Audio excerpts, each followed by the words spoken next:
ഈ ഓട്ടോമേഷൻ ഉണ്ട്. അപ്പോൾ പിന്നെ എന്തിനാണ് നമ്മൾ മാനുവലി ടെസ്റ്റ് ചെയ്യേണ്ട കേസ്? അതെന്താണ് ആവശ്യം? ഓക്കെ, ഇപ്പോൾ നോൺ IT ബാക്ക്ഗ്രൗണ്ടിൽ നിന്ന് വരുന്ന ഒരാൾക്ക് ടെസ്റ്റിങ്ങിലേക്ക് എങ്ങനെയായിരിക്കും എൻട്രി പോസിബിൾ ആയിരിക്കുന്നത്? എന്തൊക്കെയാണ് അവർ പ്രിപ്പയർ ചെയ്യേണ്ടത്?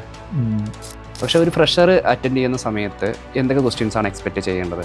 ഇപ്പോൾ നമുക്ക് ഞാനൊരു ടെസ്റ്ററായിട്ട് വർക്ക് ചെയ്യുന്ന ഒരാളാണ്. അപ്പോൾ എനിക്ക് വിദേശത്തുള്ള ജോലി സാധ്യതകളൊക്കെ എങ്ങനെയാണ്? ഇപ്പോൾ ചില കേസിൽ നമ്മളൊരു QA ഒരു റേസ് ചെയ്തു, ഒരു ബഗ് റേസ് ചെയ്തു, പക്ഷേ ചില കേസിൽ റിജക്റ്റ് ചെയ്യാറുണ്ട് അല്ലേ? ഡെവലപ്മെൻറ്റ് കേസിൽ അതിൻ്റെ റിജക്റ്റ് ചെയ്യുന്ന സമയത്ത് റിജക്റ്റ് ചെയ്യാറുണ്ട്. അതെങ്ങനെയാണ് ഹാൻഡിൽ ചെയ്യാറുള്ളത്? 2019 ഒരു കമ്പനിയുടെ ആപ്ലിക്കേഷൻ 14 hours വർക്ക് ചെയ്യാതെയായി. ആ ഒറ്റ റീസണിൽ $90 million ആണ് ആ കമ്പനിക്ക് നഷ്ടം വന്നത്. കമ്പനിയുടെ പേര് ഫേസ്ബുക്ക്. സോ ഇത്രയും വലിയ കമ്പനി ആയിട്ട് പോലും അവരുടെ ഒരു ആപ്ലിക്കേഷൻ ടെസ്റ്റ് ചെയ്തതിൽ വന്ന മിസ്റ്റേക്ക് കൊണ്ട് ഇത്രയും വലിയ ഇഷ്യൂസാണ് ആ കമ്പനിക്ക് ഫേസ് ചെയ്യേണ്ടി വന്നത്. സോ ഒരു QA എന്നുള്ള റോള് എത്രത്തോളം റെസ്പോൺസിബിൾ ആയിട്ടുള്ള റോളാണ് എന്നുള്ളതാണ് ഇപ്പോൾ ഈ ഒരു ഇൻസിഡൻറ്റിൽ നമുക്ക് മനസ്സിലാക്കാൻ പറ്റുന്നത്. സോ നമ്മൾ ഇന്ന് ഈ പോഡ്കാസ്റ്റിൽ സംസാരിക്കാൻ പോകുന്നത് സോഫ്റ്റ്വെയർ ടെസ്റ്റിങ്ങിനെ കുറിച്ചിട്ടാണ്. സോഫ്റ്റ്വെയർ ഉണ്ടാക്കുന്നത് പോലെ തന്നെ ഇമ്പോർട്ടൻ്റ് ആണ്, ഡെവലപ്മെൻറ്റ് പോലെ തന്നെ ഇമ്പോർട്ടൻ്റ് ആണ് നമ്മളത് ടെസ്റ്റ് ചെയ്തിട്ട് യൂസർ ഫ്രണ്ട്ലി ആയിട്ട് പബ്ലിഷ് ചെയ്യുക എന്നുള്ളത്. സോ നമുക്ക് ഇന്ന് നമ്മുടെ കൂടെയുള്ള ഗസ്റ്റ് വിഷ്ണു ആണ്. വിഷ്ണു 8 years ആയിട്ട് സോഫ്റ്റ്വെയർ ടെസ്റ്റിംഗ് ഫീൽഡിൽ വർക്ക് ചെയ്യുന്ന ആളാണ്. So Vishnu, welcome to Backspace. Thanks, man. Myself Vishnu. So I'm from Palakkad, settled in Kochi right now, and പഠിച്ചതെല്ലാം നെഹ്റു കോയമ്പത്തൂരിലാണ് പഠിച്ചത്, and graduated in BCA. So I have overall 8 years of experience in the field of software testing, and currently I'm working on SC Mirror solution, like senior QA lead ആയിട്ടാണ് ഞാൻ അവിടെ work ചെയ്യുന്നത്. Okay, previously I worked in Cognizant and Wipro. So these are the paths. Okay, അപ്പോൾ career start ചെയ്ത് വിപ്രോയിലായിരുന്നു? Career start ചെയ്തത് വിപ്രോയിലാണോ ചോദിച്ചാൽ yes, അതെ.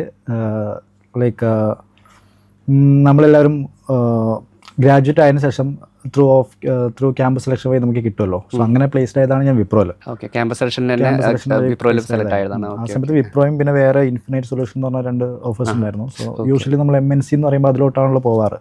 So അങ്ങനെയാണ് ഞാൻ വിപ്രോയിലോട്ട് പോയത്. ഈ വിപ്രോയിലോട്ട് പോയതെന്ന് വെച്ചാൽ അതൊരു ചെറിയ സ്റ്റോറിയാണ് ആക്ച്വലി. കൈൻഡ് ഓഫ് ഇപ്പോൾ കോളേജ് നമ്മൾ പാസ് ഔട്ട് ആയി ഇറങ്ങിയത് ഒരു ജൂണിലായിരിക്കും. പക്ഷേ വിപ്രോയിൽ എനിക്ക് പെട്ടെന്ന് തന്നെ ജോയിൻ ചെയ്യേണ്ടി വന്നു. അതായത് കോളേജിൽ നിന്ന് ഇറങ്ങിയതും ഞാൻ ജസ്റ്റ് വിപ്രോയിലോട്ട് എനിക്കൊരു ഗ്യാപ്പ് കിട്ടിയില്ല. നമ്മുടെ ഒരു കോളേജ് സ്റ്റുഡൻറ്റ് എന്നുള്ള ഒരു പ്രൊഫഷനിലോട്ട് പോകാനുള്ളൊരു ഗ്യാപ്പ് ഉണ്ടാവുമല്ലോ, അതെനിക്ക് കിട്ടിയിട്ടില്ല. അപ്പോൾ ഞാൻ ഡയറക്റ്റ് വിപ്രോയിലോട്ട് ജോയിൻ ചെയ്തു. ജോയിൻ ചെയ്ത് അവിടെ പോയപ്പോഴും നമ്മൾ ആ ഒരു സ്റ്റുഡൻറ്റിൻ്റെ ആ ഒരു മൈൻഡ് സെറ്റ് ആയിരുന്നു. അങ്ങനെ ഒരു പ്രൊഫഷണൽ സ്പേസിൽ നമ്മുടെ ആ കുട്ടിക്കളി മാറാത്തൊരു സെറ്റപ്പ് ആയിരുന്നു അവിടെ പോയപ്പോൾ. സോ കാര്യങ്ങളോട് വലിയൊരു മെച്യൂരിറ്റി ഉണ്ട്, ബട്ട് നമുക്ക് ആ കുറച്ചും കൂടി പ്ലേഫുൾ മൈൻഡ് ആണല്ലോ. അങ്ങനെ വർക്കിന് കയറിയിട്ട് അറൗണ്ട് നമുക്കവിടെ 3 months ഓഫ് ട്രെയിനിങ് ഉണ്ട്. ഇപ്പോൾ നമ്മൾ എക്സ്പീരിയൻസ് ആണെങ്കിലും നമുക്ക് പ്രൊബേഷൻ പീരീഡ് എന്നുള്ള സംഭവമുണ്ട്. അതേപോലെ തന്നെ ഫ്രഷേഴ്സിന് കയറുമ്പോഴും അവർ നമ്മളെ സ്ക്രീനിങ് ചെയ്യും. Like kind of assessment or exam അങ്ങനത്തെ കാര്യങ്ങളൊക്കെ ഉണ്ടാവും. സോ അങ്ങനെ സ്ക്രീനിങ് ചെയ്തപ്പോൾ ഒരു എക്സാം ഉണ്ടായിരുന്നു. ആ എക്സാമിൽ ക്ലിയർ ചെയ്താൽ മാത്രമാണ് നമ്മളവിടെ പെർമനൻ്റ് ആക്കുള്ളൂ. ഞാൻ കയറിയ പ്രോഗ്രാം എന്ന് പറയുന്നത് 4 years പ്ലാൻ ആയിരുന്നു. അതായത് 4 years അവർ നമുക്ക് BTech തരും. കൂടെ തന്നെ 4 years കഴിയുമ്പോൾ നമ്മൾ അവിടുത്തെ സീനിയർ എന്ന് പറഞ്ഞൊരു റോളിലോട്ട് നമ്മൾ പ്രൊമോട്ട് ചെയ്യുകയും ചെയ്യും. അതുവരെ നമ്മൾ സ്റ്റുഡൻറ്റ് അവർ ട്രെയിനിങ് എന്നുള്ള റോളായിരിക്കും. അതിനുശേഷം അവിടുത്തെ എംപ്ലോയി എന്നുള്ള റോളിലോട്ട് പ്രൊമോട്ട് ചെയ്യുകയും ചെയ്യും. അപ്പോൾ ഈ എക്സാം ഞാൻ ക്ലിയർ ചെയ്തില്ലായിരുന്നു. ആ എക്സാം സമയത്ത് ഞാൻ പറയില്ല, ആ ഒരു ഇത് വന്നിട്ടുണ്ടായിരുന്നില്ല. ആ ഒരു ഇങ്ങനെയാണ് ജോലിയുടെ ഇമ്പോർട്ടൻസും കാര്യങ്ങളും അതെനിക്ക് അത്രയ്ക്ക് അറിഞ്ഞിട്ടുണ്ടായിരുന്നില്ല. സോ അപ്പോൾ അങ്ങനെ എക്സാം ഞാൻ ക്ലിയർ ചെയ്യാണ്ട് ഞാൻ അവിടുന്ന് അതായത് ഔട്ടായി. ഔട്ടായി. പിന്നെ എനിക്ക് ഈ ഒരു ഇത് വന്നത് നമുക്ക് ഒരു റിയലൈസേഷൻ വരുമല്ലോ. അത് വന്നത് എപ്പോഴാന്ന് വെച്ചാൽ ഞാനിത് ഔട്ടായി കഴിഞ്ഞിട്ടും ഞാൻ വീട്ടിൽ പറഞ്ഞിട്ടുണ്ടായിരുന്നില്ല. ഇത് പറയാനുള്ളൊരു ബുദ്ധിമുട്ടുണ്ടാവും. വിപ്രോ പോലെ ഒരു കമ്പനിയിൽ കിട്ടിയിട്ട് അവിടുന്ന് എക്സാമിന് പുറത്തായി എന്ന് പറഞ്ഞു കഴിഞ്ഞാൽ വീട്ടിൽ പറയാൻ കുറച്ച് ബുദ്ധിമുട്ടുണ്ടാവുമല്ലേ. അപ്പോൾ അത് കാരണം പിന്നെ ഒന്നാമത് ലൊക്കേഷൻ ഹൈദരാബാദ് ആയിരുന്നു. അപ്പോൾ ഞാൻ വീട്ടിൽ കമ്മ്യൂണിക്കേറ്റ് ചെയ്ത് ഇങ്ങനെയായിരുന്നു, ലൈക്ക് അമ്മ എനിക്കിങ്ങനെ ജയ്പൂരിലോട്ട് ട്രാൻസ്ഫർ കിട്ടി, അവിടെ പോയി വീട്ടിൽ നിന്ന് വരാൻ പറ്റത്തില്ല, ലൈക്ക് 2-3 months കഴിഞ്ഞാൽ വരാൻ പറ്റത്തുള്ളൂ. ഈ ഒരു രീതിയിലാണ് ഞാൻ അവരെ പറഞ്ഞ് മനസ്സിലാക്കിയത്. അപ്പോൾ അമ്മ എൻ്റെ മുമ്പ് പോകണ്ട, എത്ര ദൂരമൊന്നും പോകണ്ട എന്നുള്ള യൂഷ്വലി നമ്മുടെ വീടുകളിലൊക്കെ ഉണ്ടാവുന്ന ആ ഒരു സിറ്റുവേഷൻ ആയിരുന്നു. അത്ര ദൂരമൊന്നും പോകണ്ട, നമുക്ക് ഇവിടെ നോക്കാമെന്നുള്ള രീതിയിൽ. അപ്പോൾ ഞാൻ അങ്ങനെ കൺവിൻസ് ചെയ്ത് വെച്ചിട്ട് ഞാൻ അവിടെ ഒരു 2 weeks നിന്നു. അപ്പോൾ ഈ 2 weeks നിന്നപ്പോൾ നമുക്ക് എപ്പോഴും ഒരു ടേണിംഗ് പോയിന്റ് ഉണ്ടാവുമല്ലോ. അപ്പോൾ എൻ്റെ ടേണിംഗ് പോയിന്റ് എന്ന് വെച്ചത്, ഇപ്പോൾ ഞങ്ങൾ 5 പേരായിരുന്നു ഞങ്ങൾ റൂം ഷെയർ ചെയ്തിട്ടുണ്ടായിരുന്നത്. അപ്പോൾ 4 പേരും കൂടെ വർക്ക് ചെയ്യുന്ന ആൾക്കാർ, നമ്മൾ കൂടെ പഠിച്ച ആൾക്കാരാണ്. ഇവർ 4 പേര് രാവിലെ കിടന്നിട്ട് ID കാർഡ് ഇട്ടിട്ട് ഓഫീസിലോട്ട് പോകുമ്പോൾ ഞാൻ ആ ബെഡിൽ ഒന്നും ചെയ്യാനില്ല, ഞാൻ ഇങ്ങനെ ഇരിക്കുകയാണ്. അപ്പോൾ 2 ദിവസം ഇരുന്നപ്പോൾ തന്നെ എനിക്കത് ഭയങ്കര നെഗറ്റീവ് അടിച്ചു. ഞാൻ എന്തായി കാണിക്കുന്നത്, ജോലിയില്ല, അത് ഭയങ്കര ഡൗൺ ആയി തന്നെ. പിന്നെ ഞാൻ വിചാരിച്ചു ഞാൻ ഇവിടെ തന്നെ അറ്റൻഡ് ചെയ്തിട്ട് പ്ലേസിലായിട്ട് ഞാൻ നാട്ടിലോട്ട് പോകത്തുള്ളൂ. സോ ഞാൻ അങ്ങനെ ഡിസിഷൻ എടുത്ത് ഞാൻ അവിടെ തന്നെ ഇൻ്റർവ്യൂസ് അറ്റൻഡ് ചെയ്യാൻ തുടങ്ങി. ഓഫ് ക്യാമ്പസ് ഇൻ്റർവ്യൂ അങ്ങനെ കോഗ്നിസൻ്റ് അറ്റൻഡ് ചെയ്തു. സോ CTS അവിടെ നിന്ന് എനിക്ക് കിട്ടിയായിരുന്നു. പിന്നെ അതുകൂടെ തന്നെ അസെഞ്ചറും കിട്ടിയായിരുന്നു. ഈ 2 ഓഫറും കയ്യിൽ വെച്ചിട്ടാണ് ഞാൻ നാട്ടിലോട്ട് പോയത്. ഇപ്പോഴും അമ്മയ്ക്ക് അറിയത്തില്ല അവിടെ നിന്ന് ഔട്ടായിട്ട് ഞാൻ ഇവിടെ വന്നേക്കുന്നത് അറിയത്തില്ല. അമ്മ വിചാരിച്ചത് ലൈക്ക് ലൊക്കേഷൻ ചേഞ്ച് ആയതുകൊണ്ട് എനിക്ക് അവിടെ പോകാൻ പറ്റാത്തതുകൊണ്ട് ഞാൻ വേറെ കമ്പനി സ്വിച്ച് ചെയ്യുന്നതാണ് അമ്മ വിചാരിച്ചത്. സോ അങ്ങനെയാണ് ഞാൻ എൻ്റെ കരിയർ സ്റ്റാർട്ട് ചെയ്തത്. നല്ലൊരു തുടക്കമായിരുന്നു എന്തായാലും. അതെ അതെ. ഓക്കെ, അവിടെ ഏതായിരുന്നു റോൾ ഉണ്ടായിരുന്നു കോഗ്നിസൻ്റിൽ? വിപ്രോയിൽ ഞാൻ റോൾ ചെയ്ത് ഡെവലപ്പറായിരുന്നു. ഡെവലപ്പർ എന്ന് പറയുമ്പോൾ നമുക്ക് അവിടുത്തെ 3 മാസം ട്രെയിനിങ് ഒക്കെ പ്രോപ്പർ .NET കാര്യങ്ങളൊക്കെ ആയിരുന്നു നമുക്ക് ട്രെയിനിങ് കിട്ടിയിട്ടായിരുന്നു. സോ ഞാൻ വിപ്രോന്ന് കോഗ്നിസൻ്റിലോട്ട് വരുമ്പോൾ ഞാൻ ടെസ്റ്റർ ആയിട്ടാണ് പോയത്. സോ എൻ്റെ കരിയർ സ്റ്റാർട്ട് ചെയ്ത് ശരിക്കും പറഞ്ഞാൽ ഡെവലപ്പർ ആയിട്ടാണെങ്കിലും ഞാൻ വർക്കിന് കയറിയത് ടെസ്റ്റർ ആയിട്ടാണ്. കോഗ്നിസൻ്റിൻ്റെ ഇൻ്റർവ്യൂ ഒക്കെ അറ്റൻഡ് ചെയ്യുമ്പോൾ ഭയങ്കര കോൺഫിഡൻസ് ആയിരുന്നു. അതായത് ഇപ്പോൾ പഠിച്ചിറങ്ങിയ ഒരാൾക്കും ഒരു 3 മാസം ട്രെയിനിങ് കിട്ടിയ ഒരാൾക്കും ഇൻ്റർവ്യൂ അറ്റൻഡ് ചെയ്യുമ്പോൾ 2 ഡിഫറൻസ് ഉണ്ടാവും. ഇപ്പോൾ ഇയാളൊരു ഓൺലൈൻ കോഴ്സ് കഴിഞ്ഞു അല്ലെങ്കിൽ എവിടെയെങ്കിലും പോയിട്ട് ഇങ്ങനെ എനിക്ക് ശരിക്കും പറഞ്ഞാൽ വിപ്രോ എന്ന് പറയുമ്പോൾ അങ്ങനത്തെ ഒരു പീരീഡ് ആയിരുന്നു. 3 മാസമായിട്ട് നിന്നിട്ടുള്ളൂ. അവരെനിക്ക് ട്രെയിനിങ് തന്നു. ഈ ഒരു പ്രശ്നം എല്ലാ ഫ്രഷേഴ്സിനും ഉള്ളതാണ്. ആക്ച്വലി ഇപ്പോൾ നമ്മളൊരു കമ്പനിയിലേക്ക് കയറുന്ന സമയത്ത് സ്റ്റുഡൻസ് എന്നുള്ളൊരു ലേബലിൽ നിന്ന് മാറിയിട്ട് പ്രൊഫഷനിലേക്ക് ആവുന്ന ആ ഒരു പീരീഡ് എന്നുള്ളത് വളരെ ഡിഫിക്കൽട്ടായിട്ടുള്ള കാര്യമാണ്. കാരണം നമ്മുടെ ഫ്രണ്ട്സൊക്കെ ആയിട്ട് എൻജോയ് ചെയ്തിട്ട് നടന്നിരുന്ന സമയത്ത് നമ്മളുള്ള ഒരു ആറ്റിറ്റ്യൂഡല്ല നമ്മളൊരു പ്രൊഫഷണലിസം കാണിക്കേണ്ടത്, പ്രൊഫഷണലായിട്ട് കയറുന്ന സമയത്ത് കാണിക്കേണ്ടത്. സോ ആ ഒരു ഗ്യാപ്പ് എല്ലാവർക്കും ബുദ്ധിമുട്ടുള്ള കാര്യമാണ്. അപ്പോൾ ഈ പറഞ്ഞ പോലെ ഒരു ട്രെയിനിങ്സ് അറ്റൻഡ് ചെയ്തിട്ട് കയറുന്ന ആൾക്ക് പറയുമ്പോൾ ആ ഒരു മെൻറ്റാലിറ്റിയിലേക്ക് ഓൾറെഡി ചേഞ്ച് ആയിട്ടുണ്ടാവും. ഓക്കെ. അപ്പോൾ ഈ വിപ്രോയിൽ ഒരു ചോദിക്കാൻ മറന്നുപോയ ഒരു കാര്യമായിരുന്നു. വിപ്രോയിൽ ജോയിൻ ചെയ്യുന്ന സമയത്ത് ഇൻ്റർവ്യൂസ് ഉണ്ടായിരുന്നു, ക്യാമ്പസ് ഇൻ്റർവ്യൂസ് ഉണ്ടായിരുന്നു. അപ്പോൾ അതിൽ ഏതൊക്കെ റൗണ്ട്സ് ആയിരുന്നു അറ്റൻഡ് ചെയ്തിട്ടുണ്ടായിരുന്നത്? ഞാൻ വിപ്രോയിൽ ഇൻ്റർവ്യൂ ചെയ്യുന്ന സമയത്ത് മോസ്റ്റ്ലി അവിടെ ഒരു നമ്മൾ ക്യാമ്പസ് സെലക്ഷൻ വഴിയാണല്ലോ അറ്റൻഡ് ചെയ്യുന്നത്. അപ്പോൾ ക്യാമ്പസ് സെലക്ഷൻ എന്ന് പറയുമ്പോൾ ഒരുപാട് പേര് അറ്റൻഡ് ചെയ്യുന്ന ഒരു ഏരിയ ആയിരിക്കും അത്. സോ അത് പറയുമ്പോൾ അവർ ഫസ്റ്റ് ഫിൽട്രേഷൻ റൗണ്ട് എന്ന് പറഞ്ഞാൽ ആപ്റ്റിറ്റ്യൂഡ് ടെസ്റ്റ് ആയിരിക്കും. അത് കൈൻഡ് ഓഫ് ഒരു സിസ്റ്റം ടെസ്റ്റിംഗ് ആയിരിക്കും. ലൈക്ക് അനലറ്റിക്കൽ സ്കിൽസ്, അങ്ങനത്തെ ലോജിക്കലി തിങ്കിങ്, അങ്ങനത്തെ ഒരു 30 or 40 ഡിപ്പെൻഡ് ആണ്. ഇപ്പോൾ കാര്യങ്ങൾ ആപ്റ്റിറ്റ്യൂഡ് ടെസ്റ്റ് നല്ല രീതിയിൽ ആപ്റ്റിറ്റ്യൂഡ് ടെസ്റ്റ് ആയിരിക്കും. സോ ആപ്റ്റിറ്റ്യൂഡ് ടെസ്റ്റിന് ശേഷം ഒരു ടെക്നിക്കൽ റൗണ്ട് ഉണ്ടാവും. ടെക്നിക്കൽ റൗണ്ട് പിന്നെ അതിന് ശേഷം ഇത് ഒരുപാട് പേരുള്ളതുകൊണ്ട് പിന്നെ GD ഉണ്ടായിരുന്നു, ഗ്രൂപ്പ് ഡിസ്കഷൻ ഉണ്ടായിരുന്നു. ഗ്രൂപ്പ് ഡിസ്കഷൻ എന്ന് പറയുമ്പോൾ എല്ലാവരും അപ്പോൾ ഫേസ് ചെയ്യുന്ന ഒരു ഇഷ്യൂ എന്ന് പറഞ്ഞാൽ കോൺഫിഡൻസ് ഇല്ലായ്മ, ഇംഗ്ലീഷിലുള്ള കമ്മ്യൂണിക്കേഷൻ. ഇതായിരുന്നു മെയിൻ. എനിക്കും അത് തന്നെയായിരുന്നു അവിടുത്തെ അറ്റൻഡ് ചെയ്യാനുള്ള പ്രശ്നം. ഗ്രൂപ്പ് ഡിസ്കഷൻ എന്ന് പറയുമ്പോൾ ഒരു 10-20 പേര് ഇങ്ങനെ ഇരിക്കുന്നുണ്ടാവും. അവർക്ക് ടൈം കുറവാണ്, ആൾക്കാരെ എടുക്കണം. അപ്പോൾ നമ്മൾ എന്താണോ പറയുന്നത് അത് ക്ലിയർ ആയിട്ട് പറഞ്ഞാൽ മതി. അല്ലാണ്ട് ഒരു ടോപ്പിക്ക് തരും, ഒരു 1 minute അതിനെക്കുറിച്ച് സംസാരിച്ചാൽ മതി, അത്രേ ഉള്ളൂ. നമ്മൾ ജസ്റ്റ് കമ്മ്യൂണിക്കേഷൻ ഓക്കെ ആണോ എന്ന് മാത്രമേ അവിടെ ചെക്ക് ചെയ്യത്തുള്ളൂ. സോ അങ്ങനെ GD ഉണ്ടായിരുന്നു. അതിനുശേഷം ഒരു മാനേജർ റൗണ്ട് ഉണ്ടായിരുന്നു. പിന്നെ ഫ്രഷേഴ്സ് ആയതുകൊണ്ട് ആ സമയത്ത്, അതായത് 2017 ഞാൻ വിപ്രോയിൽ ജോയിൻ ചെയ്തത്. ആ സമയത്ത് salary as per the base structure ഉണ്ടാവും, അവർക്കൊരു പേ സ്ട്രക്ചർ ഉണ്ടാവും. അത് ബേസ്ഡ് ആയിട്ടായിരിക്കും ഉണ്ടാവുക. പിന്നെ 1 yearന് ശേഷമാണ് അതിൻ്റെ കാര്യങ്ങളൊക്കെ ചേഞ്ചസ് ആവുന്നത്. സോ ഇങ്ങനെയൊക്കെയാണ് അവിടുത്തെ റൗണ്ട്സുകളിലും വന്നിട്ടുണ്ടായിരുന്നത്. ഒരു 3-4 റൗണ്ട് ഉണ്ടായിരുന്നു. അപ്പോൾ എങ്ങനെ കോഗ്നിസൻ്റിൽ ജോയിൻ ചെയ്ത സമയത്ത് എങ്ങനെയായിരുന്നു വർക്ക്സ് ഒക്കെ എങ്ങനെയായിരുന്നു അസൈൻ ചെയ്തിട്ടുണ്ടായിരുന്നു? അതോ അവിടെ ട്രെയിനിങ്സ് ആദ്യം ഉണ്ടായിരുന്നോ? എങ്ങനെയായിരുന്നു? ഇപ്പോൾ കോഗ്നിസൻ്റിൽ വർക്ക് ചെയ്ത സമയത്ത് സെയിം നമ്മൾ വിപ്രോയിൽ അനുഭവിച്ച അതേപോലെ തന്നെ ഇവിടെ ഒരു 3 മാസത്തെ ട്രെയിനിങ് പ്രൊഫഷൻ പോലെ ഒരു ട്രെയിനിങ് ഉണ്ടായിരുന്നു. അത് നമ്മൾ പാസ്സാവണം. പാസ്സായിട്ടാണ് അവർ നമ്മളെ പ്രൊജക്റ്റിലോട്ട് ഇടുകയുള്ളൂ. അപ്പോൾ കോഗ്നിസൻ്റിൽ നിന്ന് പറയുകയാണെങ്കിൽ തന്നെ ഓൾറെഡി എനിക്കൊരു എക്സ്പീരിയൻസ് ഉണ്ടല്ലോ വിപ്രോൻ്റെ, അതിവിടെ റിപ്പീറ്റ് ചെയ്യാൻ പാടത്തില്ല. അപ്പോൾ ഞാൻ കുറച്ചും കൂടി പ്രൊഫഷണലായി കാര്യങ്ങൾ കുറച്ചുകൂടി ഗ്രാസ്പ് ചെയ്തു, പഠിച്ചു. ഫസ്റ്റ് അറ്റംപ്റ്റ് തന്നെ ക്ലിയർ ചെയ്തു. പ്രൊജക്റ്റിലോട്ട് ഇട്ടു. പ്രൊജക്റ്റിലോട്ട് ഇടാൻ നമ്മൾ ഡയറക്റ്റ് പ്രൊജക്റ്റിലോട്ട് ഇടത്തില്ല. സോ പ്രൊജക്റ്റിൽ നിന്ന് നമുക്ക് കോൾ ഉണ്ടാവും. അവിടെ അവർ കുറച്ച് ടെക്നോളജീസും കാര്യങ്ങളും ടൂൾസുകളൊക്കെ യൂസ് ചെയ്യുന്നുണ്ടാവും. അപ്പോൾ അത് ഏതെങ്കിലും ബേസിക് നോളജ് ഉണ്ടോ, ലൈക്ക് ഡൊമൈൻ നോളജ് ഉണ്ടോ, സോ നമ്മുടെ കമ്മ്യൂണിക്കേഷൻസ് എങ്ങനെയാണ്, അത് നോക്കിയിട്ടായിരിക്കും നമ്മളൊരു ഫ്രഷറിനെ പ്രൊജക്റ്റിലോട്ട് എടുക്കത്തുള്ളൂ. അവിടെ ഒരു സ്ക്രീൻ, ഒരു ഇന്റർവ്യൂ എന്നുള്ള രീതിയിൽ അവിടെ വരുന്നുണ്ട്. അവിടെ ചെറിയ രീതിയിൽ സ്ക്രീൻ. പക്ഷേ നമ്മൾ കമ്പാരിറ്റീവ്ലി ഇന്റർവ്യൂ അറ്റൻഡ് ചെയ്ത് അത്രയ്ക്കില്ല. ഈവൻ നമുക്ക് ആ പ്രൊജക്റ്റ് കിട്ടിയില്ലെങ്കിൽ കൂടി നമ്മളവർ അവിടെ നിന്ന് പ്രൊജക്റ്റ് ഇല്ല എന്ന് പറഞ്ഞാൽ വെളിയിലാക്കത്തില്ല. ജസ്റ്റ് നമ്മളവിടെ ഹോൾഡ് ചെയ്ത് വെക്കും. ഇതേപോലെ നമുക്ക് റിക്വയർമെൻറ്റ് ശേഷം അവിടുത്തെ പ്രൊജക്റ്റ് മാനേജേഴ്സ് നമ്മൾ കമ്മ്യൂണിക്കേറ്റ് ചെയ്തിട്ട് ടീമിലോട്ട് എടുത്ത് ഇടും. ഒരു എക്സ്പീരിയൻസ്ഡ് ആയിട്ടുള്ള ഒരു കാൻഡിഡേറ്റ് ഇന്റർവ്യൂവിന് പോകുന്ന സമയത്ത് നമുക്കറിയാം എന്തൊക്കെ ക്വസ്റ്റ്യൻസ് ആണ് എക്സ്പെക്ട് ചെയ്യേണ്ടത് എന്നുള്ള, പ്രീവിയസ് ഓർഗനൈസേഷനിൽ വർക്ക് ചെയ്തതിൻ്റെ എക്സ്പീരിയൻസ് കാര്യങ്ങളൊക്കെ ചോദിക്കാം. സോ അത് എക്സ്പെക്ട് ചെയ്തിട്ട് പ്രിപ്പയർ ചെയ്തിട്ടായിരിക്കും പോകുന്നുണ്ടാവുക. പക്ഷേ ഒരു ഫ്രഷർ അറ്റൻഡ് ചെയ്യുന്ന സമയത്ത് എന്തൊക്കെ ക്വസ്റ്റ്യൻസ് ആണ് എക്സ്പെക്ട് ചെയ്യേണ്ടത്? സോ ഇത് യൂഷ്വലി ഇപ്പോൾ നേരിടുന്ന ഒരു ഇതാണ്. ഇപ്പോൾ എനിക്ക് അനിയനുണ്ട്. സോ അവനും ഫ്രഷർ ആയിരുന്നു. സോ ഇതേ സെയിം ക്വസ്റ്റ്യൻ അനിയൻ എൻ്റെ അടുത്ത് ചോദിച്ചായിരുന്നു. നീ എക്സ്പീരിയൻസ് ഉണ്ടല്ലോ, ഞാൻ എങ്ങനെ പ്രിപ്പയർ ചെയ്യണം എന്നുള്ള ഗൈഡൻസ് അവൻ എന്നോട് ചോദിച്ചായിരുന്നു. അപ്പോൾ ഞാൻ സജസ്റ്റ് ചെയ്യുകയാണെങ്കിൽ, എൻ്റെ എക്സ്പീരിയൻസിൽ ഞാൻ പറയുകയാണെങ്കിൽ, ഇപ്പോൾ ഒരു എക്സ്പീരിയൻസ്ഡ് ആയിട്ടുള്ള ഒരു പേഴ്സണേക്കാളും ഒരു ഫ്രഷേഴ്സിന് ജോലി കിട്ടാൻ സാധ്യതയുണ്ട്. അതായത് ഇൻ്റർവ്യൂ ഷെഡ്യൂൾ ആവാനുള്ള ഒരു ബുദ്ധിമുട്ടാണ് ഉള്ളത്. പക്ഷേ ഇൻ്റർവ്യൂ ക്രാക്ക് ചെയ്യാൻ എളുപ്പമായിരിക്കും. ബിക്കോസ് ഒരു ഫ്രഷേഴ്സിൻ്റെ അടുത്ത് മാക്സിമം ചോദിക്കാൻ പോണത്, ഇപ്പോൾ നമ്മൾ കോളേജ് കഴിഞ്ഞല്ലോ, അപ്പോൾ അവിടെ എന്തെങ്കിലും പ്രൊജക്ട്സ് ചെയ്തിട്ടുണ്ടോ, ആ പ്രൊജക്റ്റ് ചെയ്തിട്ടുണ്ടെങ്കിൽ അതിനെക്കുറിച്ച് ജസ്റ്റ് ഒന്ന് എക്സ്പ്ലനേഷൻ ചെയ്യാൻ പറയും. മെയിനായിട്ട് നമ്മളെ കമ്മ്യൂണിക്കേഷൻ ഒന്ന് ശ്രദ്ധിക്കണം. പിന്നെ നമ്മൾ എന്തെങ്കിലും പ്രൊജക്റ്റ് ചെയ്തിട്ടുണ്ടെങ്കിൽ അതിനെ ഹൈലൈറ്റ് ചെയ്ത് പറയാം. ഈവൻ ഇപ്പോൾ നമ്മളൊരു കമ്പനിയിൽ അപ്ലൈ ചെയ്യുമ്പോൾ ആ കമ്പനിയിൽ ഏതൊക്കെ ടൂൾസാണ് യൂസ് ചെയ്യുന്നത്, ഏത് റോളിലോട്ടാണ് നമ്മൾ അപ്ലൈ ചെയ്യുന്നത്, ഇതിനെക്കുറിച്ച് ബേസിക് നോളജ് നമുക്ക് എന്തായാലും ഉണ്ടാവണം. സോ എന്നിട്ട് ആ ടൂളിൽ നമുക്ക് എന്തെങ്കിലും നോളജ് ഉണ്ടോ, ഈവൻ നമ്മളൊന്നും പഠിച്ചിട്ടില്ലെങ്കിൽ കൂടി നമുക്കിപ്പോൾ യൂട്യൂബ്സിലൊക്കെ വീഡിയോസ് ഇഷ്ടം പോലെ ഇതാണ്, ഒരു പുറമെ ഓൺലൈൻ കോഴ്സസ് ഉണ്ട്. ഇതൊക്കെ ജസ്റ്റ് ഒന്ന് നോക്കിയിട്ട് ജസ്റ്റ് പറയും ഞാനിപ്പോൾ ലൈക്ക് ഇത് പഠിച്ചുകൊണ്ടിരിക്കുകയാണ്, I am road to this course, so I have the basic knowledge of this kind of things. അങ്ങനെ നമുക്ക് പറയാം. അതാകുമ്പോൾ അവർ കുറച്ചും കൂടി ഓക്കെ ഇത് നമ്മുടെ കമ്പനിയിലുണ്ട്, ഇവന് ഇതിനെക്കുറിച്ച് നോളജ് ഉണ്ട്, അല്ലെങ്കിൽ ഇവനെക്കുറിച്ച് നോളജ് ഉണ്ട്, അപ്പോൾ അങ്ങനത്തെ ആളുകളെ കുറിച്ച് ശ്രദ്ധിച്ചാൽ ബെറ്റർ ആയിരിക്കും. ഓക്കെ. പക്ഷേ ഇതിൽ മെയിനായിട്ടുള്ളൊരു ഇഷ്യൂ വരാൻ പോകുന്നത് എന്താണെന്ന് വെച്ച് കഴിഞ്ഞാൽ പ്രൊജക്റ്റ് പലരും പല ഏജൻസീനെ ഏൽപ്പിച്ചിട്ടും പല ഇൻസ്റ്റിറ്റ്യൂഷൻസിനൊക്കെ ഏൽപ്പിച്ചിട്ട് ചെയ്യുന്ന ഒരു പ്രവണത ഉണ്ട്. പക്ഷെ അങ്ങനെ ചെയ്യുന്ന സമയത്ത് ഈവൻ നമ്മൾ ചെയ്ത പ്രൊജക്റ്റ് ആണെന്നുണ്ടെങ്കിൽ നമ്മുടെ ഇൻവോൾവ്മെൻറ്റ് എന്താണെന്ന് പോലും പറഞ്ഞു കൊടുക്കാൻ പറ്റില്ല. അങ്ങനത്തെ കേസ് വരുമ്പോൾ അത് എത്രത്തോളം ബാധിക്കും ഇൻ്റർവ്യൂവിനെ? ഇത് നല്ലൊരു ക്വസ്റ്റ്യൻ. ഇതിപ്പോൾ എനിക്ക് പ്രോപ്പറായിട്ട് റിലേറ്റ് ചെയ്യാൻ പറ്റും. ഇപ്പോൾ ഞാൻ എൻ്റെ ഡ്യൂറിങ് കോളേജ് ഡേയ്സിലും പ്രൊജക്ട്സ് ഒക്കെ ഞാൻ പുറത്ത് ഔട്ട് സൈഡാണ് ഞാൻ ചെയ്യുന്ന കാര്യമാണ്. അതൊക്കെ ഞാൻ പുറത്തുനിന്ന് പ്രൊജക്ട് ചെയ്തു, എന്നിട്ട് ഞാൻ ചെയ്ത പോലെ വൈവിയിൽ നമ്മൾ ബിൽഡപ്പ് ചെയ്ത് ചെയ്യുന്ന കാര്യമാണ്. പക്ഷേ ഇത് കമ്മിങ് ടു നമ്മളൊരു ഇൻ്റർവ്യൂവിലോട്ട് പോകുമ്പോൾ അപ്പോഴാണ് ഇതിന് ബുദ്ധിമുട്ട് വരുന്നത്. നമ്മൾ ആ പ്രൊജക്റ്റിനെ കുറിച്ച് കൂടുതൽ എക്സ്പ്ലെയിൻ ചെയ്യാൻ നിൽക്കുമ്പോൾ നമുക്കത് കിട്ടത്തില്ല. നമുക്ക് ആ ഇതെന്താ സാധനം, ഇതെന്താ ഇങ്ങനെ നമുക്ക് കിട്ടും, പക്ഷേ ഡീറ്റെയിൽ ആയിട്ട് പറയാൻ കിട്ടത്തില്ല. അവർ അതിനെക്കുറിച്ചൊരു ക്വസ്റ്റ്യൻ ചോദിച്ചു, അല്ലെങ്കിൽ ഇതിൻ്റെ കോഡ് ഇതെന്താണ് ചോദിച്ചാൽ നമുക്കത് പറയാൻ പറ്റത്തില്ല. സോ അപ്പോൾ ഇങ്ങനെയുള്ള കാര്യങ്ങൾ ഇപ്പോഴാണെങ്കിൽ കുറച്ചും കൂടി കാര്യങ്ങൾ ലിബറലാണ്. ബിക്കോസ് ഒരുപാട് ഇൻസ്റ്റിറ്റ്യൂഷൻസ് ഉണ്ട് വെളിയിൽ ഔട്ട് സൈഡിൽ. സോ നമ്മൾ അവിടെ നിന്ന് ഒരു കോഴ്സ് എടുത്ത് പഠിക്കുകയാണ്. ഇപ്പോൾ കോളേജിലാണെങ്കിൽ നമുക്ക് കോമൺ ആയിട്ടായിരിക്കും നമ്മൾ അവിടുത്തെ ഗ്രാജുവേറ്റ് ആയിട്ട് ഇറങ്ങുക. അപ്പോൾ ഒരു ലൈക്ക് പ്രോഗ്രാമിംഗ് ലാംഗ്വേജ് ആണെങ്കിലും എല്ലാത്തിനും ഒരു ബേസിക് നോളജ് നമുക്ക് തന്നിട്ടായിരിക്കും നമ്മൾ അവിടെ നിന്ന് ഇറങ്ങുക. സോ അതിനുശേഷം നമ്മളാണ് തീരുമാനിക്കുന്നത് ഏതിലോട്ട് ഫോക്കസ് ചെയ്യണമെന്ന്. ഇപ്പോൾ ടെസ്റ്റിംഗ് ആണെങ്കിൽ ടെസ്റ്റിംഗ്, ഡെവലപ്മെൻ്റ് ആണ് ഡെവലപ്മെൻറ്റിങ്, ഇതെല്ലാം നമ്മൾ ഫോക്കസ് ചെയ്യുമ്പോൾ അതിൻ്റേതായ ടൂൾസും കാര്യങ്ങളൊക്കെ ഔട്ട് സൈഡ് മാത്രമേ നമുക്ക് കൂടുതലും അവൈലബിൾ ആയിട്ടുള്ളൂ. ഇപ്പോൾ ടെസ്റ്റിങ്ങിലോട്ട് പറയുകയാണെങ്കിൽ സെലീനിയം ഇതൊക്കെ ആണെങ്കിൽ, ഇപ്പോൾ ഞാനൊരു ഫ്രഷറാണ്, ഞാനൊരു ഇൻ്റർവ്യൂ അറ്റൻഡ് ചെയ്യാൻ പോവുകയാണ്. സോ ഞാൻ ജസ്റ്റ് ഒരു ഔട്ട് സൈഡിൽ നിന്നൊരു ടൂൾ പഠിച്ചു, അതായത് സെലീനിയം പോലത്തെ അല്ലെങ്കിൽ മാനുവൽ ടെസ്റ്റിൻ്റെ ബേസിക് ഞാൻ ടൂൾ പഠിച്ചിട്ട് ഒരു 3 മാസത്തെ കോഴ്സ് അറ്റൻഡ് ചെയ്തിട്ടാണ് ഞാൻ ഒരു ഇൻ്റർവ്യൂയിലോട്ട് പോകുന്നത്.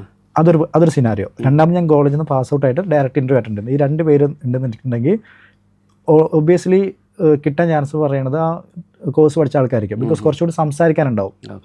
നമ്മൾ അതല്ലേ ശ്രദ്ധിക്കുള്ളൂ. നമുക്ക് ഇവനെ കുറച്ച് കയറ്റി കൊടുത്താൽ മതി, കുറച്ചും കൂടി ഗ്രാസ്പ് ചെയ്യുന്നുള്ള രീതിയിൽ. സോ ഇങ്ങനത്തെ കാര്യങ്ങളൊക്കെ ഒന്ന് ശ്രദ്ധിച്ചാൽ മതി. ഇവൻ കോഴ്സ് പഠിക്കണമെന്നില്ലെങ്കിൽ കൂടി നമ്മൾ അതിനെക്കുറിച്ച് അപ്ഡേറ്റഡ് ആയിട്ടിരിക്കണം. ഓക്കെ. ഇപ്പോൾ ഓൾറെഡി വിഷ്ണു മെൻഷൻ ചെയ്തിട്ടുണ്ട് ഇൻ്റർവ്യൂസ് എടുക്കുന്ന ആളാണ്. ഇപ്പോൾ കറൻ്റ്ലി വർക്ക് ചെയ്തുകൊണ്ടിരിക്കുന്ന കമ്പനിയിലും ഇൻ്റർവ്യൂസ് എടുക്കുന്ന ആളാണ്. അപ്പോൾ ഒരു എക്സ്പീരിയൻസ്ഡ് ആയിട്ടുള്ള ഒരു കാൻഡിഡേറ്റ് വരുവാണെന്നുണ്ടെങ്കിൽ എന്തൊക്കെ മിസ്റ്റേക്സ് ആണ് കോമൺ ആയിട്ട് അവർ ചെയ്യുന്ന മിസ്റ്റേക്സ് എന്തൊക്കെയാണ്? ഇത് നല്ലൊരു ക്വസ്റ്റ്യൻ ആണ് ആക്ച്വലി. സോ ഒരു എക്സ്പീരിയൻസ്ഡ് ആയിട്ടുള്ള കാൻഡിഡേറ്റ് ചെയ്യുന്ന മിസ്റ്റേക്സ് എന്ന് പറയുമ്പോൾ, ഇപ്പോൾ ഇൻ്റർവ്യൂ എന്ന് പറയുമ്പോൾ നമ്മൾ അതിൻ്റേതായ രീതിയിൽ അറ്റൻഡ് ചെയ്യണം. ഞാൻ ഇന്നാളൊരു ഇൻ്റർവ്യൂ എടുത്ത സമയത്ത് ഒരു ജെൻഡർ ഞാൻ മെൻഷൻ ചെയ്യുന്നില്ല, ഒരാൾ ബെഡിൽ ഇരുന്നിട്ടൊക്കെയായിരുന്നു ഇൻ്റർവ്യൂ അറ്റൻഡ് ചെയ്തിട്ടുണ്ടായിരുന്നത്. അതായത് ക്യാമറ ഓൺ ആക്കി നോക്കുമ്പോൾ എനിക്ക് കാണാൻ പറ്റുന്നവരുടെ ബെഡും സറൗണ്ടിങ്സ് ആണ്. സോ നമ്മളൊരു ഇൻ്റർവ്യൂ എന്നൊക്കെ പറയുമ്പോൾ അത് ഇച്ചിരി പ്രൊഫഷണൽ ആയിരിക്കുമല്ലോ. ഈവൻ യൂഷ്വലി വർക്കിംഗ് കാൻഡിഡേറ്റ്സ് ഒക്കെ ഇൻ്റർവ്യൂ അറ്റൻഡ് ചെയ്യുമ്പോൾ ഒന്നില്ലെങ്കിൽ ഓഫീസിൽ നിന്നായിരിക്കും, അല്ലെങ്കിൽ ഔട്ട് സൈഡിൽ നിന്നൊക്കെ ആയിരിക്കും. അത് നമുക്ക് അക്സെപ്റ്റബിൾ ആണ്. പക്ഷേ ഡ്രസ്സിങ് നമ്മളിപ്പോൾ ശ്രദ്ധിക്കുന്നില്ലെങ്കിലും ബട്ട് ചെറിയ രീതിക്കുള്ള ബേസിക് കാര്യങ്ങളൊക്കെ നമ്മൾ നോക്കണം. സോ പിന്നെ ഒന്നാമത് അവരൊന്ന് പ്രിപ്പയർ ആവണം. ഇപ്പോൾ ഞാൻ എക്സ്പീരിയൻസ്ഡ് ആണ്. അപ്പോൾ ഞാൻ എക്സ്പീരിയൻസ് ആണെന്ന് പറഞ്ഞാൽ എനിക്ക് ഓവർ കോൺഫിഡൻസ് ആയിട്ട് ഞാനൊരു ഇൻ്റർവ്യൂ അറ്റൻഡ് ചെയ്യാൻ പോയാൽ ഇവൻ നമുക്കത് കിട്ടത്തില്ല. എല്ലാത്തിനും ഒരു അലൈൻമെൻറ്റ് ഉണ്ടാവില്ല. അപ്പോൾ ലൈക്ക് ഞാൻ യൂഷ്വലി നമ്മൾ സ്റ്റാർട്ട് ചെയ്യുന്നത് മൈസെൽഫ് വെച്ചിട്ടായിരിക്കും സ്റ്റാർട്ട് ചെയ്യുന്നുണ്ടാവും. പിന്നെ പ്രൊജക്ട് ലെവൽ ഇങ്ങനെയൊക്കെ പോകുമ്പോൾ ഇത് നമുക്ക് പറയാനുള്ളൊരു ഓർഡേഴ്സ് ഉണ്ടാവണം. സോ എന്തൊരു എക്സ്പീരിയൻസ് ആയ പേഴ്സൺ ആണെങ്കിലും ഒരു ഇൻ്റർവ്യൂയിലോട്ട് പോകുമ്പോൾ ജസ്റ്റ് ഒന്ന് റീവൈൻഡ് ചെയ്തിട്ട് ഓക്കെ ഇതൊക്കെയാണ് കാര്യങ്ങളൊന്ന് ബ്രഷപ്പ് ചെയ്തിട്ട് പോയാൽ കുറച്ചുകൂടി ബെറ്റർ ആയിരിക്കും. ഇപ്പോൾ എനിക്ക് കിട്ടിയൊരു ജോബ് ടെസ്റ്ററായിട്ടാണ്. അപ്പോൾ ഞാൻ ടെസ്റ്റിങ്ങിൽ നിന്ന് ഡെവലപ്മെൻറ്റിലേക്ക് മാറിയാൽ മാത്രമാണോ എനിക്ക് ഗ്രോത്ത് ഉണ്ടാവുക, അതോ ടെസ്റ്റിംഗ് ഫീൽഡിൽ തന്നെ നിന്നിട്ട് എനിക്ക് എങ്ങനെ കരിയർ ഗ്രോത്ത് ഉണ്ടാക്കിയെടുക്കാൻ പറ്റും? സോ കരിയർ ഗ്രോത്തിനെ കുറിച്ച് പറയുമ്പോൾ ഇപ്പോൾ നമ്മൾ ഓൾറെഡി നമ്മുടെ കരിയർ സ്റ്റാർട്ട് ചെയ്തത് ടെസ്റ്റിങ്ങിലാണ്. പിന്നെ അത് നമ്മൾ ഡെവലപ്മെൻറ്റിലോട്ട് മാറിയാലാണോ കരിയർ ഗ്രോത്ത് ഉള്ളതെന്ന് ചോദിച്ചാൽ അത് depend on the person and choice ആണ്. സോ ഒരിക്കലും ഞാൻ ഡെവലപ്മെൻറ്റിലോട്ട് മാറിയത് കൊണ്ട് മാത്രമായിരിക്കും നമുക്ക് കരിയർ ഗ്രോത്ത് ഉണ്ടാവുള്ളൂ എന്ന് പറയുന്നത് തെറ്റാണ്. സോ അങ്ങനെയല്ല. സോ നമ്മൾ ഇപ്പോൾ ഡെവലപ്മെൻറ്റും ടെസ്റ്റിംഗ് രണ്ടും എൻ്റയർലി ഡിഫറെൻ്റ് ആണ്. ടെസ്റ്റിങ്ങിൽ ചിലവിടെ നമുക്ക് കോഡിങ്ങിൻ്റെ ആവശ്യമില്ല. സോ അതുകൊണ്ട് നമുക്ക് ഡിപ്പെൻഡ് ഓൺ ദ നോളജ് ഒക്കെ ആയിട്ടായിരിക്കും നമ്മൾ ടെസ്റ്റിംഗ് കമ്പാരിറ്റീവ്ലി കമ്മിയാണ്, കോഡിംഗ് കുറവാണ്, അറിവൊക്കെ കമ്മിയാണ്. സോ ഡെവലപ്മെൻറ്റ് എന്ന് പറയുമ്പോൾ കോഡിംഗ് നോളജ് വേണം, നമ്മളൊരു സാധനം ഡെവലപ്പ് ചെയ്യണം. അപ്പോൾ രണ്ടിൻ്റെ ജോബിൻ്റെ ഇത് ഡിഫറെൻ്റ് ആണ്. ജോബിൻ്റെ റോളും റെസ്പോൺസിബിലിറ്റിയും ഡിഫറെൻ്റ് ആണ്. സോ എൻ്റെ ഒരു ഗ്രോത്ത് പറയുകയാണെങ്കിൽ ഞാൻ കരിയർ സ്റ്റാർട്ട് ചെയ്തത് ടെസ്റ്റിങ്ങിലാണ്, കൗൺസിലിൽ. സോ ടെസ്റ്റിംഗ് സ്റ്റാർട്ട് ചെയ്തപ്പോൾ ഫസ്റ്റത്തെ എൻ്റെ ഒരു റോൾ എന്ന് പറഞ്ഞാൽ പിന്നെ BCA ഗ്രാജുവേറ്റ് ആയിരുന്നു. സോ എൻ്റെ റോൾ എന്ന് പറയുന്നത് TT എന്ന് പറഞ്ഞൊരു ഡെസ്റ്റിനേഷനിലായിട്ട് ഞാൻ പോയത്, അതായത് ടെസ്റ്റ് ട്രെയിനി. പിന്നെ 1 ഇയറിന് ശേഷം ആ റോൾ ചേഞ്ച് ആയിട്ട് ടെസ്റ്റ് TP എന്നാക്കി, which means testing professional. So അതിനുശേഷം എഗെയിൻ ഒരു 1.5 ഇയേഴ്സ് കഴിഞ്ഞപ്പോൾ PA എന്ന് പറയുന്ന ഒരു റോളിലോട്ട് പ്രൊമോട്ടായി. ഇത് ഓരോ തവണ പ്രൊമോട്ട് ആകുമ്പോൾ നമ്മുടെ സാലറിയുടെ പേ സ്ട്രക്ചർ ചേഞ്ചസ് ആവും. PA എന്ന് അസോസിയേറ്റിലോട്ട് പോകാൻ നമുക്ക് അവിടെ 2 വർഷം എടുക്കും.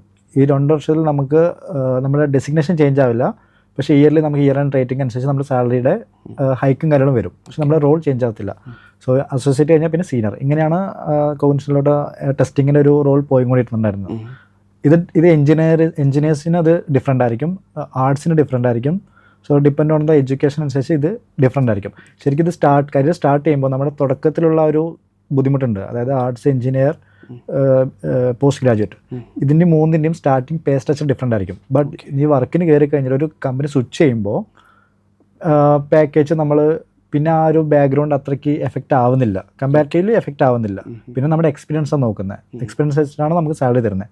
സോ ഞാനൊരു കേസ് പറയുകയാണെങ്കിൽ ഞാൻ അപ് ടു അസോസിയേറ്റ് വരെ ഞാൻ നിയർലി 5 to 6 years വരെ ഞാൻ CTSലായിരുന്നു വർക്ക് ചെയ്തിട്ടുണ്ടായിരുന്നു. ഒരേ കമ്പനിയിൽ 5-6 years വർക്ക് ചെയ്തിട്ടുണ്ടായിരുന്നു. സോ എൻ്റെ കൊളീഗ്സ്, എൻ്റെ ഫ്രണ്ട്സ് വന്നിട്ട് ഇപ്പോൾ PA എന്ന് പറഞ്ഞല്ലോ റോൾ, ആ PA എന്ന് അടുത്തുള്ള അസോസിയേറ്റ് അവൻ 2 years എടുക്കണം.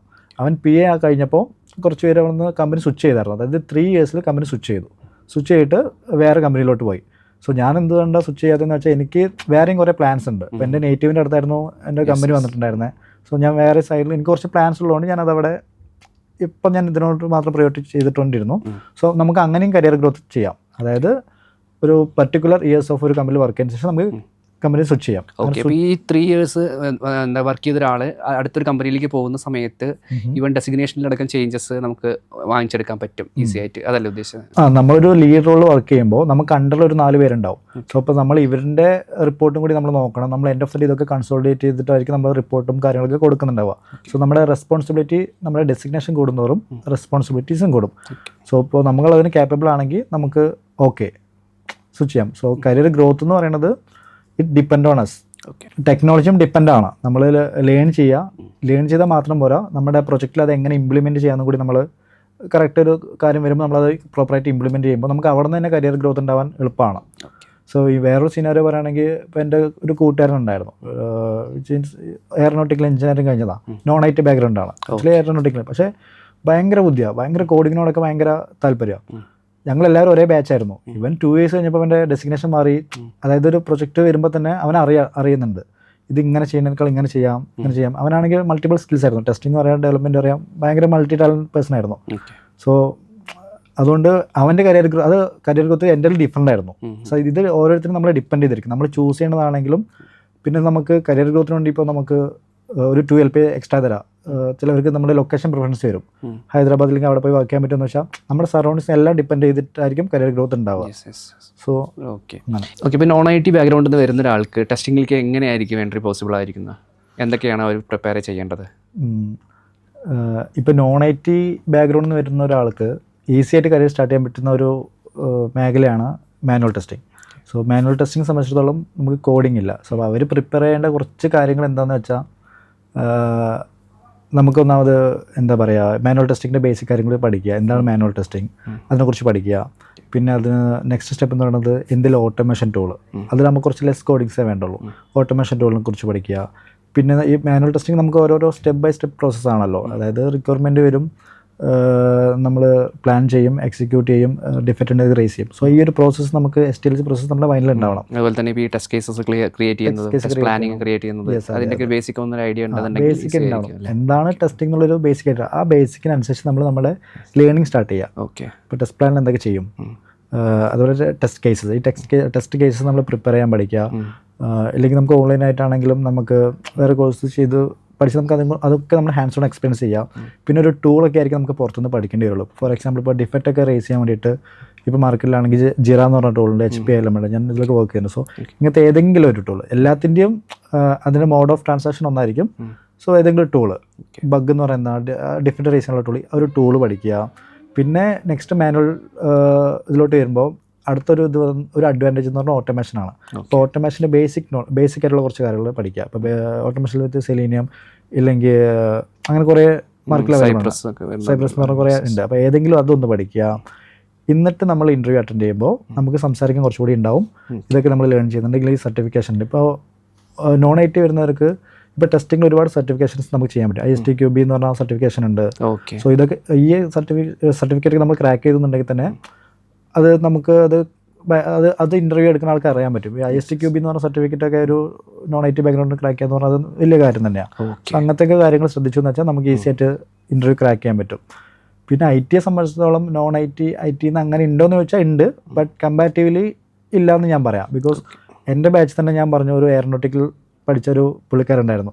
എന്തിനീ മറ്റേ ഈ സുവോളജി സുവോളജി ബാക്ക്ഗ്രൗണ്ടുള്ള ഒരു ഫ്രണ്ട് എനിക്കുണ്ടായിരുന്നു IT. എൻ്റെ അനിയൻ BCom ആണ്, അവനിപ്പോൾ വിപ്രോയിൽ വർക്ക് ചെയ്യുന്നുണ്ട്. സോ അതുപോലെ എൻ്റെ ഫ്രണ്ട് ഇതുപോലെ BSc നഴ്സിംഗ് അങ്ങനെ എന്തോ ഒരു കോഴ്സ് കഴിഞ്ഞാണ്, പുള്ളിക്കാരും ഇതിൽ വർക്ക് ചെയ്യുന്നുണ്ട്. സോ അപ്പോൾ അങ്ങനെ നോൺ ITക്ക് കിട്ടാൻ സ്റ്റാർട്ട് ചെയ്യാൻ മാനുവലായിരിക്കും ഞാൻ കുറച്ചുകൂടി പ്രിഫർ ചെയ്യുന്നത്. പിന്നെ നമ്മുടെ ഓരോരുത്തരുടെയും ചോയ്സ് അനുസരിച്ച് നമ്മുടെ സ്കിൽ സെറ്റ് കൂട്ടിയിട്ട് നമുക്ക് ചേഞ്ച് ചെയ്യാൻ പറ്റും.